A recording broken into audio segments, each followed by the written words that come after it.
بسم اللہ الرحمن الرحیم۔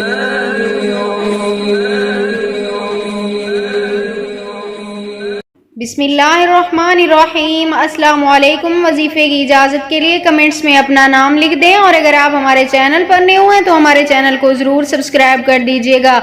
آج جو میں آپ کی خدمت میں وظیفہ لے کر آئی ہوں، یہ گھر میں برکت کے لیے، گھر میں خوشحالی پیدا کرنے کے لیے بہت ہی پاورفل عمل ہے، اور کچھ ایسی چیزیں بھی میں آج آپ کے ساتھ شیئر کروں گی جو گھر کی عورتیں اکثر یہ غلطیاں کر جاتی ہیں، جس کی وجہ سے ان کے گھر میں بے برکتی اور نحوست پیدا ہو جاتی ہے۔ گھر سے رزق اور پیسہ ختم ہو جاتا ہے، اگر پیسہ آتا بھی ہے تو پورا نہیں پڑتا۔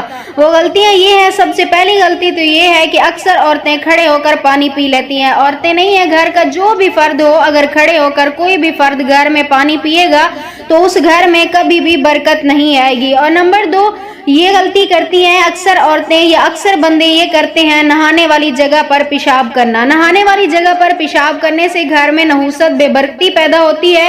اور نمبر 3، دانت سے ناخن کاٹنا۔ اکثر لوگ ناخن نہیں کاٹتے، دانت سے کترنے لگ جاتے ہیں، تو یہ بہت بڑی بے برکتی کی علامت ہے۔ اور یہ ہے کہ دامن سے منہ صاف کرنا، یعنی کپڑے سے اکثر اوقات منہ پوچھنے لگ جاتے ہیں، آستین سے منہ صاف کرنے لگ جاتے ہیں، تو اس سے بھی گھر میں بے برکتی پیدا ہوتی ہے۔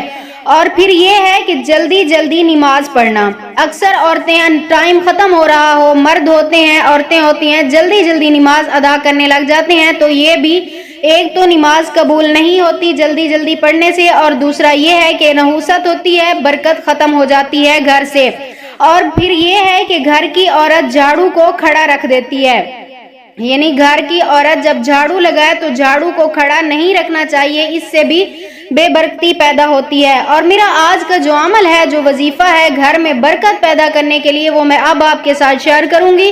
وہ وظیفہ یہ ہے کہ گھر کی عورت جو بھی کام کرنے لگے، یعنی جب بھی کوئی کھانا بنائے، جھاڑو لگائے، برتن دھوئے، تو دل ہی دل میں سورۃ اخلاص کا ورد کرتی رہے۔ قرآن پاک کے آخری پارے کی یہ سورت ہے، اس سورت کا ورد کرتی رہے اور اپنے گھر کے لیے خیر و برکت مانگتی رہے۔ انشاءاللہ تعالیٰ اس عورت کے گھر میں کبھی بھی غربت غریبی نہیں آئے گی، اس کے گھر میں کبھی بھی فکر و فاقہ نہیں ہوگا۔ اللہ تعالیٰ ہمیشہ اپنی رحمت کا سایہ اس عورت کے گھر پر رکھے۔